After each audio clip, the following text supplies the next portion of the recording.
Assalamualaikum warahmatullahi wabarakatuh. Selamat pagi anak-anak Indonesia dimanapun kalian berada. Jumpa lagi bersama Bapak Yosi.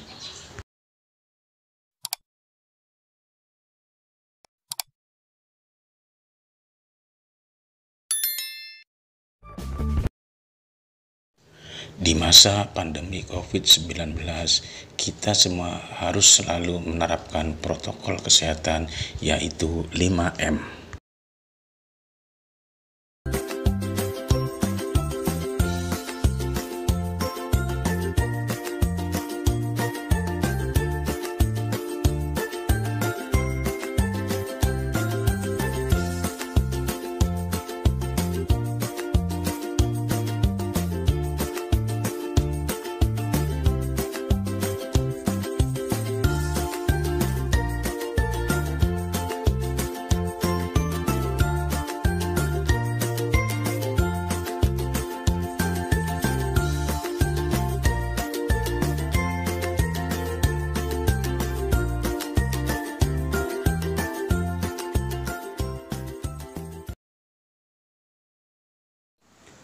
Anak-anakku, dalam video pembelajaran yang ke-6 tema 7 kelas 6 subtema 3, Bapak akan mengadakan evaluasi.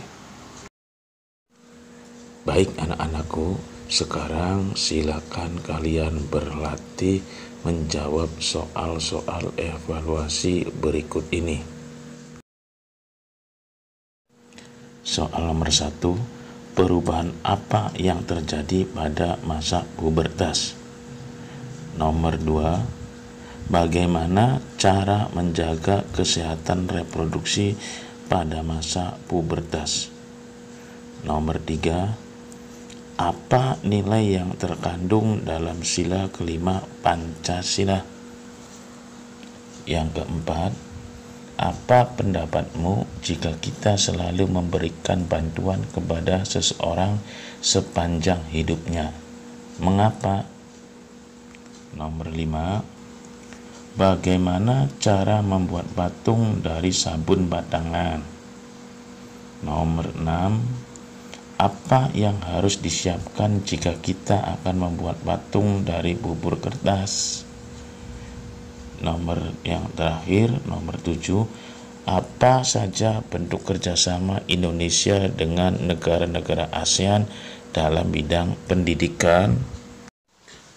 Baik anak-anakku, kalau sudah selesai menjawab pertanyaan-pertanyaan tadi, sekarang silakan kalian lihat alternatif jawaban dari Bapak berikut ini. Nomor 1, perubahan apa yang terjadi pada masa pubertas? Jawabannya, perubahan yang terjadi pada masa pubertas laki-laki. 1. Tumbuh kumis, jambang, dan janggut. Kemudian tumbuhnya rambut halus di ketiak dan alat kelamin. Kemudian suara jadi membesar. Kemudian tumbuh jakun. Sedangkan perubahan yang terjadi pada masa pubertas wanita, yang pertama panggul membesar, yang kedua tumbuhnya rambut halus di ketiak dan alat kelamin, yang ketiga suara jadi melengking, dan yang keempat payudara membesar. Nomor 2, bagaimana cara menjaga kesehatan reproduksi pada masa pubertas? Jawabannya, A. Biasakan mengenakan pakaian dalam dari katun. Katun bersifat menyerap keringat sehingga kita terhindar dari kelembapan. Kelembapan pada lipatan kulit dapat menyebabkan tumbuhnya jamur kulit. Gantilah pakaian dalam setiap kali habis mandi atau setiap saat kamu merasa lembab pada pakaian dalammu. B. Bilaslah setiap kali habis buang air kecil. Gunakan air bersih. Setelah dibasuh, keringkan dengan handuk atau tisu. Kemudian C. Bagi remaja putri yang sedang menstruasi, gunakan pembalut yang lembut. Gantilah pembalut setiap kali pembalut yang kamu pakai terasa lembab. gantilah minimal 4 kali sehari. Nomor 3, apa nilai yang terkandung dalam sila kelima Pancasila? Jawabannya, nilai-nilai yang terkandung dalam sila kelima Pancasila: 1. Mengembangkan perbuatan luhur yang mencerminkan perilaku dan suasana kekeluargaan dan gotong royong. Kedua, mengembangkan perilaku adil terhadap sesama. Yang ketiga, menjaga keseimbangan antara hak dan kewajiban. Yang keempat, menghormati hak orang lain. Yang kelima, memberi sumbangan kepada orang lain biar sanggup bangun sendiri. Yang keenam, suka bekerja keras. Yang ketujuh, menghargai hasil karya orang lain yang bermanfaat bagi kemajuan dan kesejahteraan bersama. Nomor 4, apa pendapatmu jika kita selalu memberikan bantuan kepada seseorang sepanjang hidupnya? Mengapa? Jawabannya, menurut saya tidak apa-apa jika orang yang bantu memang sudah tidak mampu untuk berbuat apa-apa. Jika yang dibantu masih bisa untuk melakukan sesuatu, lebih baik mengajarnya untuk membuat sesuatu atau mengerjakan sesuatu agar suatu saat dapat mandiri. Nomor 5, bagaimana cara membuat patung dari sabun batangan? Jawabannya, alat dan bahan. Yang pertama, alat ukir. Yang kedua, sabun batang. Kemudian langkah-langkahnya: yang pertama, siapkan alat dan bahan. Yang kedua, membuat model patung pada kertas.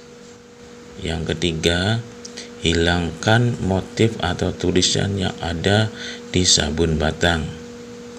Kemudian yang keempat, potong ujung sabun menggunakan alat pahat yang tidak terlalu lancip. Yang kelima, buat garis vertikal untuk membagi sabun menjadi kanan dan kiri dengan sama. Kemudian yang keenam, ukir sabun mengikuti model patung yang telah disiapkan. Yang ketujuh, membersihkan serbuk hasil pahatan. Nomor 6, apa yang harus disiapkan jika kita akan membuat patung dari bubur kertas?